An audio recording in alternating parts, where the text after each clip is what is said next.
Watching. Oh, may bagong dating. Presidente yun. Oo nga, no.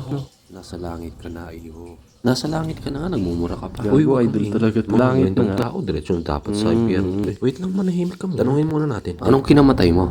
Na-aksidente po ata ako, Oo, boss. aksidente. Sino wala nagsisinungaling na may mukha. Parang walang gagawin mabuti. Oo nga lang. May tatlong tanong na dapat mong sagutin. Walang tama o mali. Kailangan mo lang sabihin yung totoo. Sige po, bossing. Wala, diretso ka na dapat impyerno. diretso talaga to. Maghahasik ng lagim yan dito. Ganito O, kala niya, di natin naririnig. Totoo ba yung post mo dati na hindi ka na magjajakul? Magjajakul? Ano yung tanong? Ay, grabe. Totoo yun, bossing. Totoo? Wala nagsisinungaling jakler. Totoo ba yung sabi mo sa kaibigan mo na isang beses ka lang magjakul sa isang araw?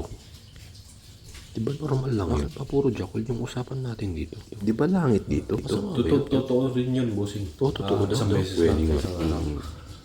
Wala, di totoo yun. Oh, may tanong ata. Boss, Oo, tanong lang. Bakit puro sa Jakul yung mga tanong niyo sa akin? Oo nga eh. Di ba nasa langit na tayo? Bakit nga ba? Di ba puro good Malibog vibes na ka kasi, iho. Ah, malibog pala siya. Kaya pala eh. Huwag ka na magtaka. Di ba dapat diretso na yan sa baba? At huling tanong. O makinig kayo. Totoo bang namatay ka sa aksidente o namatay ka sa sobrang kakajakol mo? Kakajakol? May namamatay bang ganun? Malay natin. O manahimik kayo. Tahimik to. Ako, bossing, talagang na-aksidente ako eh.